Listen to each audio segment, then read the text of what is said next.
Welcome everybody to today's episode of Beyond the Buy Box. I am so excited to welcome my friend here, Courtney Massena. This is going to be a really interesting chat. Courtney is going to share her stories with us in this realm of really protecting the integrity of brands that we build. And I love that you're sporting your Duracell shirt here. That Courtney is a supply chain logistics retail supply executive. She's a retail supply leader at Duracell, but has held several roles in really partnering with brands and on the manufacturing side to bring the consumer experience into a flawless experience. And so I love that you are our first guest on this podcast from a logistics and supply planning lens, which, every function in this world of bringing the best experience to our end consumer, a safe experience to the end consumer, and also holding on to all the stuff that we build for brands is such an important view that you're going to bring to us. I can't wait for us to dive in together. Thank you. Awesome. Yeah, well, I'm excited to be here. Yes, and I know, in our conversations and chats, one of the things that I feel like is your superpower is very much around the data and being really thoughtful about having the right data, telling stories with the data, but also uncovering and in using the data to help investigate where things might not quite be as what you would have expected. So share with me just in the realm of, our community members, are here. They want advice on how can we just help protect the things that we're building from a brand perspective. I don't know if there's any particular stories or experiences that come top of mind, but would love to hear. Yeah. So data for me is like a passion. I look at data and it is a way to tell a story. I look at it and try to see how all the pieces of the puzzle fit together so I can try to figure out what is the story that I'm trying to say. And around here, one of the pieces is what message do I need to convey to leadership and how is that going to impact my business? And so one of the big pieces that I kept running into is buy box ownership and price matching in the marketplace. And we noticed that it was a matter of he said, she said. And this isn't just at Duracell. It's not just at my previous companies. It's a piece of the puzzle that was missing. And so having a tool for me was integral. And so I've worked with partners over the years of developing tools to be able to do price scraping, to be able to say, hey, where do we stand and who went first? Was it XYZ customer that said, hey, we're going to take the price from this to this? All right, okay, so they did that, but then who did it next? And then who did it third? And who did it fourth? And then who started the war? And then where did that price matching war start? Because that really does start to tell you the story, because then it's, all right, well, then how do you circle back to rectify the problem? So that's one of the pieces of the data puzzle that I love to try to tell. The other piece of the puzzle that I love to try to tell is, hey, you're price matching to a 3P seller. And that's always my favorite one to try and troubleshoot with Amazon, is saying, hey, do you realize that you are price matching to a 3P seller? And that's kind of fishy. You really shouldn't be doing that, even though you're selling it on your own platform. And so that's always a fun one that I like to try and push back on too sometimes. And the triangulating and threading the needle from beginning to end is such a tricky thing to put together.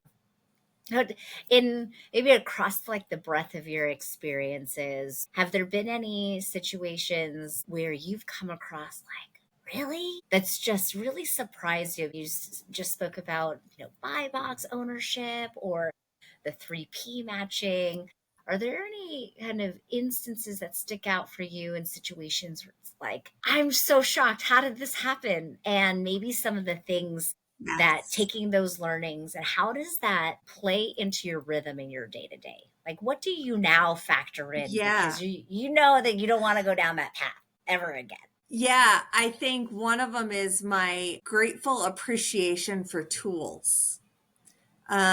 Years ago, we kept getting and-on cords at one of my old companies, and we kept saying, why the heck are we getting these and-on cords and these returns? And all of these issues on these products. And I was like, I don't understand. What are all these issues on this one product? And it kept coming and kept coming and kept coming. And then finally I kept going into the PDP and I was like, hey, that got changed. Wait a minute, that wasn't like that a week ago.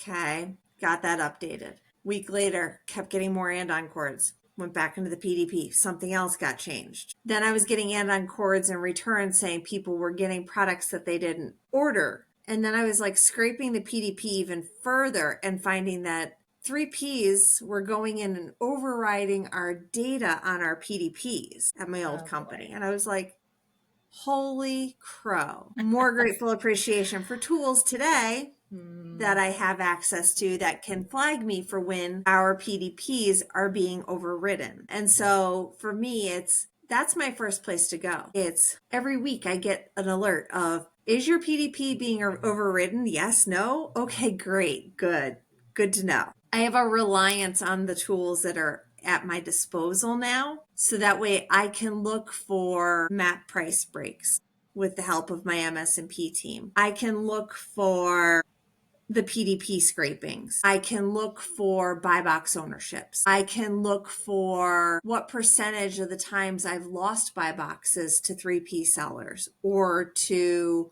other places in the marketplace. My other favorite thing that I love to do now is I like to just do store walks online and say, you know what? Is it the top of the page or is it the bottom of the page? And I use the 80-20 rule a lot because that to me is also really, really important. And 10 years ago, if you had told me 10 years ago the 80-20 rule, I would have been like, I don't know what that means. Yeah.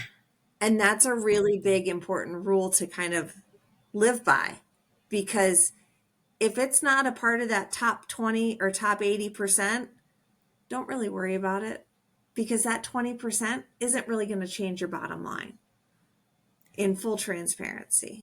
Oh, prioritization is such a big factor. 100%. Such a big 100%. factor. And when did you, Yes.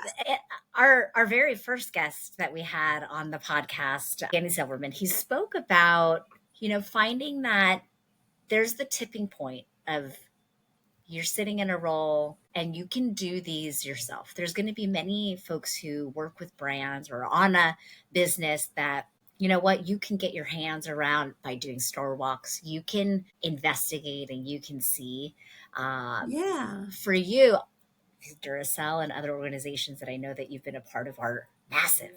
And so the catalogs are quite large, the Yeah. complexity, many stakeholders. When do you make the choice to lean on a capability or a tool to help you prioritize and kind of pinpoint what matters versus, okay, you know what? We can work this situation. I can work this myself directly or with your teams. Because I feel like that's also a balance and folks like making the decision on first, what do I look at? And then what do I really need right now in making those choices? Yeah. I think for me, it's looking at what's impacting my total sales. If it's really impacting my potential sales, I really want to pull out all stops. And by that, I mean, I'm going to hit it from all angles. I'm going to use the tools at my disposal. I'm going to use my team and I'm going to use inside resources and outside resources. If it's one of my fringe items, or if it's a 3P selling ASIN that's a multi-pack of something that we don't even sell, I'm not going to really be as concerned about it, if that makes sense. But if it's definitely something that could be impacting my sales, I'm definitely going to want to make sure I'm looking into it to the best of my capabilities, and really putting all of my resources there. The big thing also to remember is with 3Ps, they're not always selling your products. And that's the hard thing to realize is that you could be selling purple pen, but that 3P seller could be taking your PDP image, screen grabbing it, saying, we're selling purple pen, and you actually get a blue pen. Hmm. And so that's where the hard part is that we've had to do a lot of test buys to try to really hone in on those problem children, if you will. And we do that on our top items that we are concerned about. We want to make sure that we're doing what's right for the business to avoid any risk of that brand infringement, if you will. And I did that at my previous company as well, in the footwear industry as well. And I'm have no doubt it's really interesting, and which I'm sure having the anecdotes, whether it's using tools or seeing it yourself, that placing test buys Yeah. and getting the physical evidence to show Yeah. whether this is matching what was advertised, featured, if it's Yeah. actually legit product. And I love that you're reinforcing sort of the need to like prioritize that whole adage of measure what matters and vice versa. This Yep. matters because Absolutely. the numbers are going to impact the most commercially. And Yeah. also from a consumer, just the purple versus blue. You order Yeah. something, you unbox it, you're like, what is that? That is not what I wanted at Yeah. all. No, Yep, no. exactly. I ordered my kid a little red truck. He got a big red truck. I was like, no, he wanted the little red truck. Yeah. Oh, first, so disappointing. Yep. And you mentioned just sort of working with teams around you. And what have you learned in the need to stay connected, especially, wearing a functional leader hat? And which areas of the business do you find yourself staying really like lockstep with this in this arena of kind of brand protection, consumer protection? Who are the folks that are like in your tribe that you're like, we got to stay together and triangulate visibility and action together? Yeah. I am connected with everybody. Internally, I connect very closely with my sales team, with my product supply teams, obviously with my logistics teams externally to make sure that I'm, knowing what the product looks like to make sure that I'm testing the right products. MS&P teams are fantastic partners internally and externally. My legal team is one of my best friends. I absolutely trust them wholeheartedly. I also am very, very, very close with my external partners at Patu, who I rely on day in and day out for the tools that I use through them. I also have a lot of faith in resources online like Keepa and other resources that you can do like kind of just scrapes and stuff like that online like chat GPT and just kind of, hey, what does this look like today? What does this look like today? So there's a lot of resources out there to be able to kind of give you insight.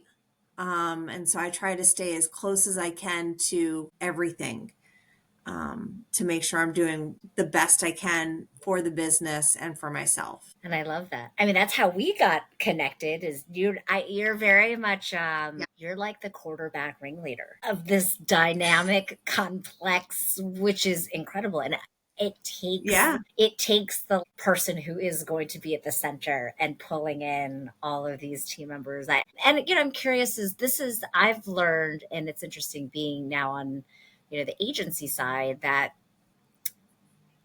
the problem is similar, but it's still very nuanced depending on the business, but also depending on the level of exposure some may or may not have had. You mentioned working with sales team members, you mentioned working with legal, Yeah. your logistic partners. How do you help bring folks along into this very dynamic, but can be really straightforward? You have like, here's what it is, here's what we've got to rally, this is the priority, here's the action. But how do you, Yeah. use data to help inform when maybe folks aren't as familiar with the dynamics of what's really kind of going on? I think really just showing them the impact to the bottom line. You have a goal. Everybody's got a target that we have to meet for the year, for example, and showing them the missed opportunities because of the brand issues. You've got this much that we have lost in potential sales because of XYZ issues. Numbers talk. Mm, And I think that's really important to kind of hone in on, that if you were able to paint a picture and say, we're losing this much amount in sales potentially, it can really paint an important picture, and that can really help drive people to bring them along for that ride. So I think it's a very big help to do that. It's so smart because that is like the common hook, tied to like what is the performance element that's, the log jam. What's in it for me is, we're talking dollars and cents, and it's, we all have a goal, common theme, and it's, we want to do the bottom line. We want to get to that goal. So It's great. It's great perspective. yeah. If you had to leave our community members of all the experiences that you've had, the tips and the anecdotes you've shared, and leaning Yeah. heavily on tools to help you prioritize, leaning on your partners to keep folks really lockstep on, solving the challenges that matter, paying attention that this is a challenge to care about. Yeah. What other, if you had to impart one or two kind of nuggets of advice that you'd want to leave with our community members in the effort of really protecting all of this work that goes behind the scenes in building a healthy, profitable brand and business? Yeah. I think the big thing is don't be afraid to ask the questions. You see something and it doesn't feel right to you, ask. Look into it and ask, because there might be something bigger to it and you just don't know it unless you look into it. And the asking the why and the how and the where and the wins, and trying to figure it out. What's the story there? Maybe nothing, maybe something. And you just don't know until you've dug into it. The other thing I would also say is if you dig into it and see it's really not something significant, move on, because you can go down a rabbit hole pretty quickly in this world. You don't want to get yourself lost in that granularity. You really need to know at what point it's the right time to cut bait and move on to something bigger that's going to be more profitable, if you will. That is one of my top 5 pieces of advice that I've heard, because that is a dynamic that it's so hard to cut bait, Courtney. And like you said, you pull the thread, and maybe but you're in it, and there's no turning back. So you just got to know at a certain point, it's not going to yield me the results that I need it to yield. Move on. Wonderful piece of advice to leave, and a good reminder for Yeah. me. And I'm sure my team that's participating in Yeah. this community, they're like, And, Jen, pay attention to Courtney there. The other thing is if you're not sure, ask somebody else for their opinion. It's never bad to seek somebody else's counsel and get their advice. Like, do you think this is worth it? Because getting somebody else's perspective really does help. I'm gonna phone a friend right back to you, Courtney. So I'll return the favor for myself too. Like, oh, what do you think? But thank you so much for allowing me to chat, ask you some questions. I'm excited for, to share this with the community. And there were so many nuggets that I'm going to take away as really, really good reminders. Absolutely. And, there's one thing that I've always loved about you, that you are a commercially centered charger, which, any of us as business partners can only just be so thankful for. So thank you for sharing your advice, your perspective. Absolutely. Thank you, Jen. Yes. Have a good one. Thank you. You too. Talk soon.